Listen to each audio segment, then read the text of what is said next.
Lubricants act to reduce friction. Now, this makes it easier to keep machines running smoothly, and it cuts down on the amount of heat and wear caused by friction. A machine's moving parts generally experience three types of friction: sliding, rolling, and fluid.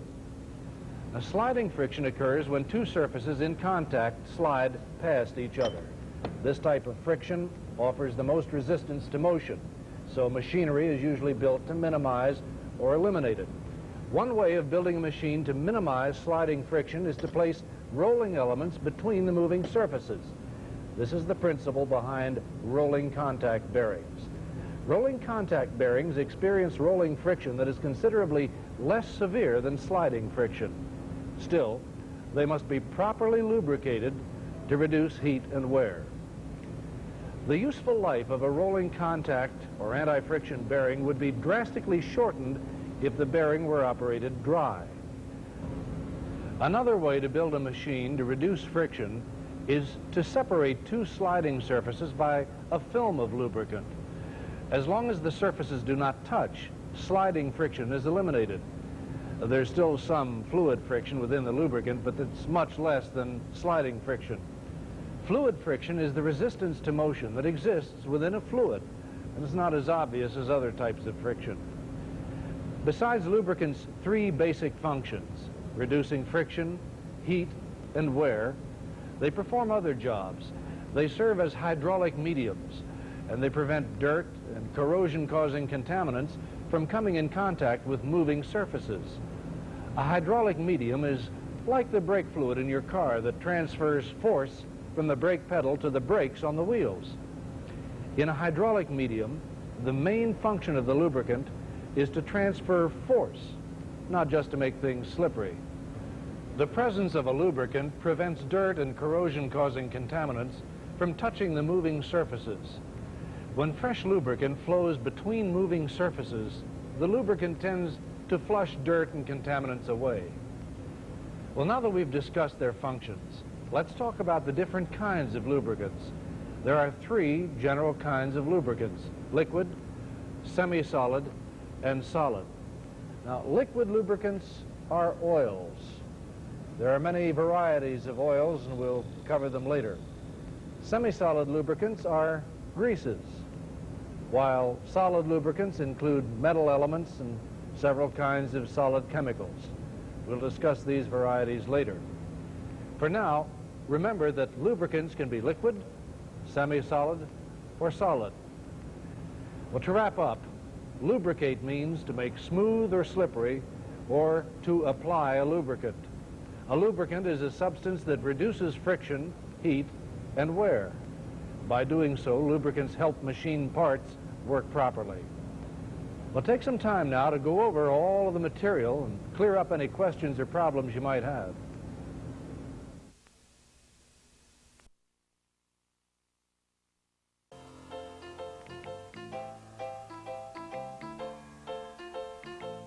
Lubricants are made from one of four groups of materials: animal, vegetable, mineral, and synthetic.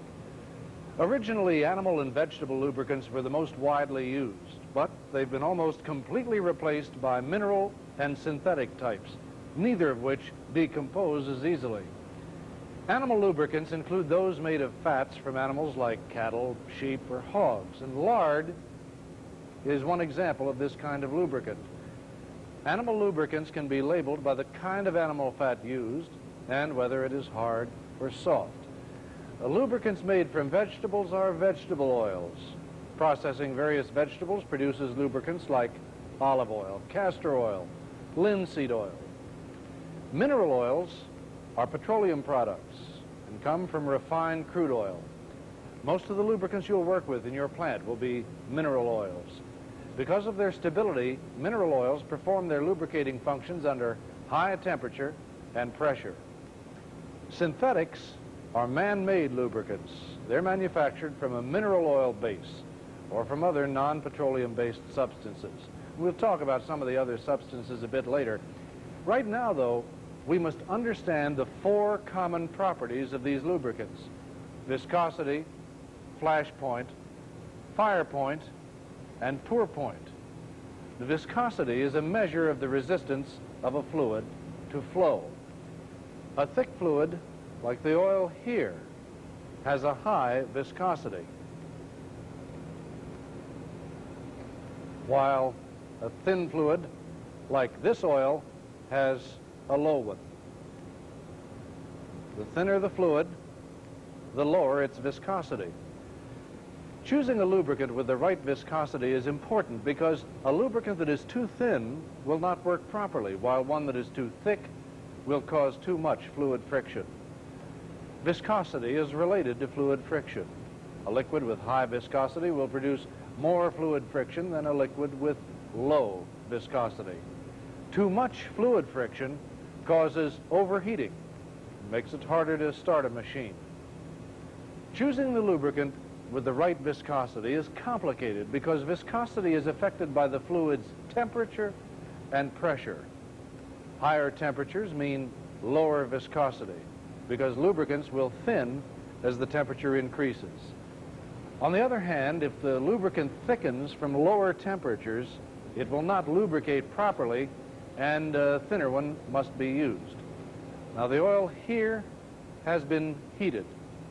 Notice how easily it pours into this container. Now, this oil is cold. The lower temperature has thickened the oil, raising its viscosity, and it pours more slowly.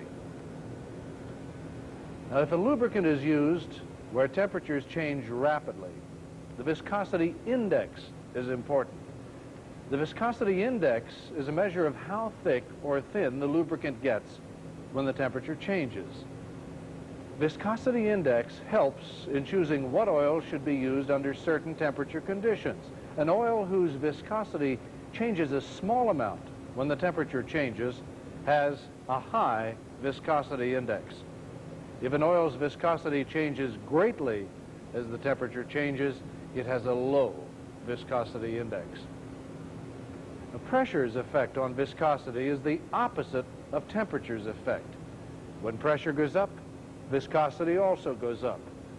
This is a factor in high pressure systems where thin oils are used because they will thicken enough to work properly at operating pressures. Also, high loads can create high pressure in a lubricant. If the lubricant is too thick, the resulting increase in viscosity could prevent the lubricant from working properly. This could cause equipment failure. Viscosity is a lubricant's most critical property, but the flash point, fire point, and the pour point are also important. Flash point is the temperature at which a lubricant's vapor will ignite when exposed to flame. At this temperature, only the vapor will burn. Here we have a sample of oil that is being heated. When it reaches the flash point, the oil vapor can be ignited. Fire point is the slightly higher temperature at which the lubricant will burn steadily when exposed to a flame.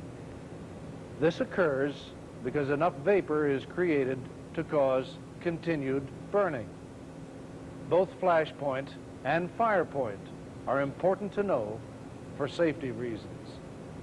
If flash point and fire point are exceeded, a fire hazard exists. A pour point is the lowest temperature at which a lubricant will pour. Below the pour point, a lubricant will have thickened too much to flow by gravity. The pour point is especially important in machinery that must run in cold weather. Viscosity, flash point, fire point, and pour point are four properties of lubricants.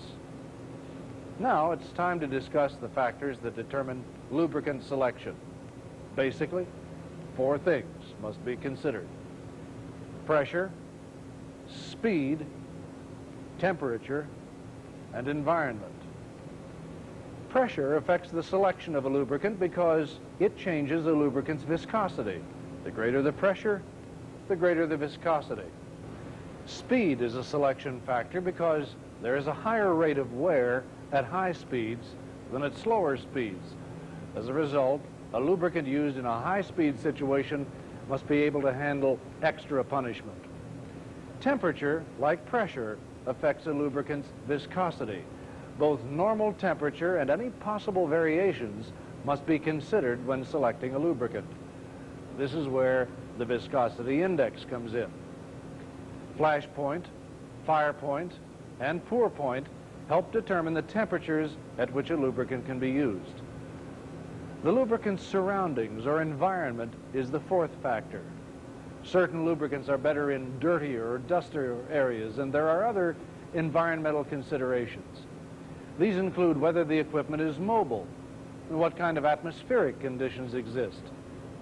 You'll need this information to avoid errors and to understand why a particular lubricant is used. However, you won't normally make the final decision. Usually, a lubricant supplier will help decide what lubricants are to be used in any particular place. Most plants have surveys made by the suppliers, and the results of these surveys serve as guides for selecting lubricants. You need to understand the basic reasons why particular lubricants are chosen, because you are the ones who will be doing the lubrication. We haven't finished talking about the things that make lubricants different. One of these is lubricant additives. An additive is a material added to a lubricant to improve its properties. Additives are used to help lubricants withstand the large loads and severe operating conditions often found in modern plants. Additives can lower pour point, alter viscosity, and perform other helpful functions.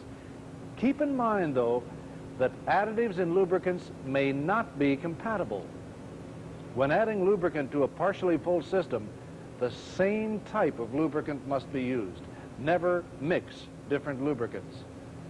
Be sure that lubricant added to a system is the right one for that system, that is, compatible with the lubricant already there. Additives are explained more fully in your text. We've now covered 4 groups of lubricants materials: animal, vegetable, mineral, and synthetic, and 4 properties of lubricants: viscosity and the viscosity index, flash point, fire point, and pour point. We also went over 4 factors that affect lubricant selection: pressure, speed, temperature, and environment.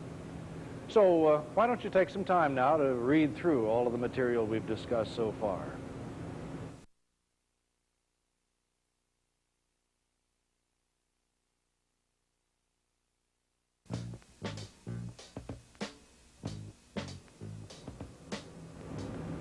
So far, we've talked about lubricants in general. And now we're going to talk specifically about oils. Oils are liquid lubricants, and mineral oils, which are petroleum-based, are the ones most commonly used. Their greater stability makes them more reliable than animal or vegetable oils. And they're cheaper than synthetic oils. You can categorize oils by their use, but these categories are not clearly defined. The right oil for a particular job depends on specific design, construction, and operating factors that vary from case to case. Pressure, speed, temperature, and environment must be considered when selecting an oil.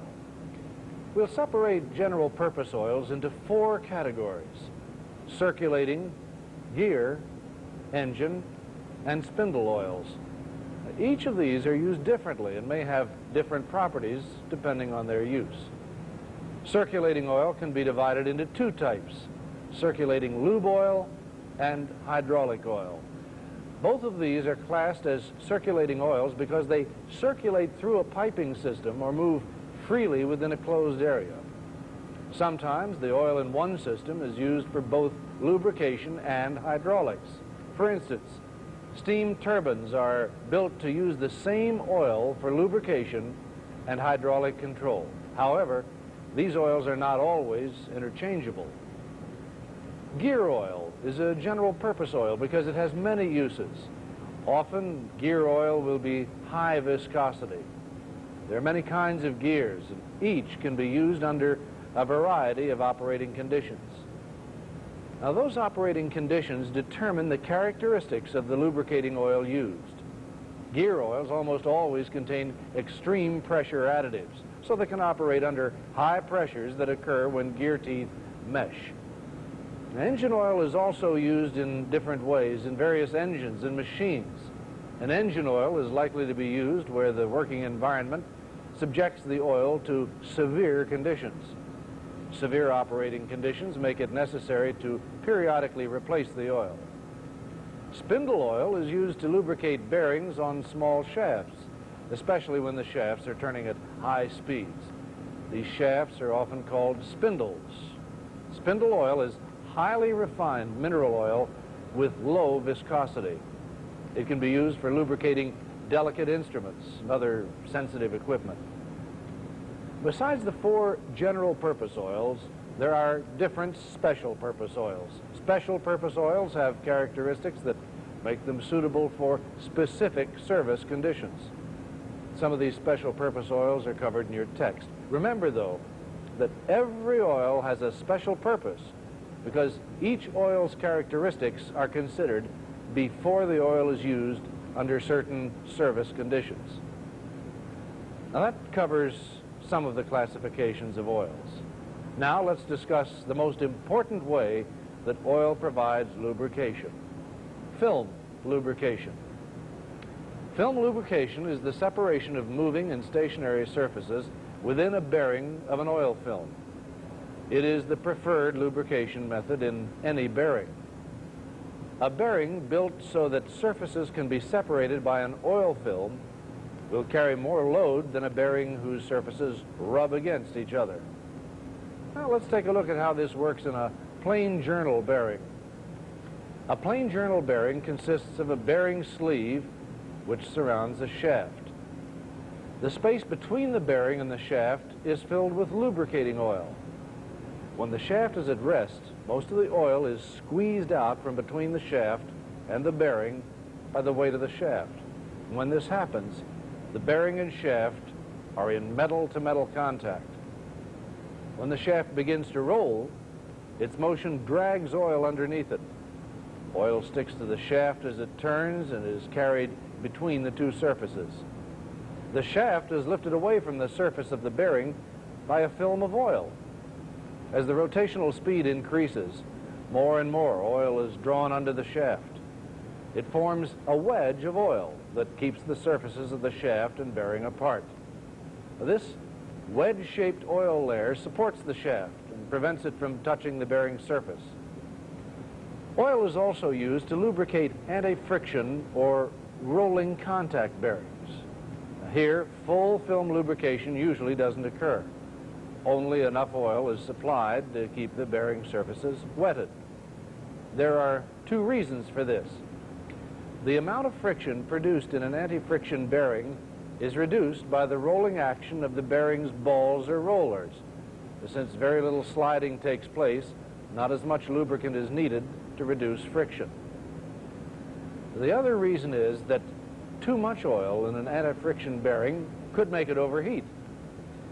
If an anti-friction bearing were completely filled with oil, the balls or rollers would have to push the oil aside as they turned within the bearing, and this creates more friction than occurs when you use less oil. Well, we've covered some of the ways that oils are categorized and talked about 4 general purpose oils: circulating, gear, engine, and spindle oils. We also showed the lubrication of a plain journal bearing and an anti-friction bearing. Take some time now to go over this material in your text and to read this segment on special purpose oils.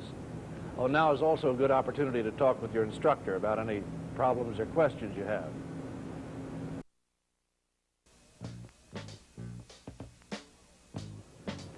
Well, we've seen what oils are and how they're used, but oil is not the only lubricant found in your plant. Greases are also common, and you need to know what they are and how they're chosen and why they're used. Well, let's start with a description. Normally, grease is a semi-solid lubricant made from a liquid lubricant and a thickening agent. Under some conditions, it can be solid, but usually it's in a gel-like state. The liquid lubricant used is generally a mineral oil, and the most common thickener is a form of soap. A grease-thickening soap is a combination of a fat and a chemical element. The fat is typically animal fat, but vegetable or synthetic fats can also be used. The chemical elements are usually calcium, sodium, barium, or lithium, and they significantly affect how the grease is used. The important properties of grease are its melting point and its consistency. The grease's melting point is called its drop point because of the method used to measure it. The grease is heated slowly until fluid begins to drop from it. The temperature at which the drops form is the drop point. Now, a grease's drop point is an important physical property because you don't want grease to liquefy while it's in use. If the operating temperature of an area is higher than the grease's drop point, the grease would tend to flow away from the area where it was needed for lubrication. Consistency or stiffness is an important physical property for much the same reason. If a grease is too hard, it will be difficult to apply. If it is too soft, it will be difficult to keep where it is needed. Either of these situations could result in inadequate lubrication. That could result in the failure of the lubricated parts. Well, you might be wondering why we bother to use grease at all. Well, there are 4 reasons, all of which depend on the lubricant's operating conditions. Grease may be necessary to be sure that lubricant will stay in place, to assure that contaminants do not get between lubricating surfaces, when operating temperatures are too high to use oil, and when frequent oil lubrication is not easy to do. A grease whose consistency is properly chosen for its operating conditions is easier than oil to keep between lubricated surfaces. Now, as long as grease remains semi-solid, it tends to stay where it is placed. Now, liquid oil is much more likely to flow away from where it is needed. Under conditions when both oil and grease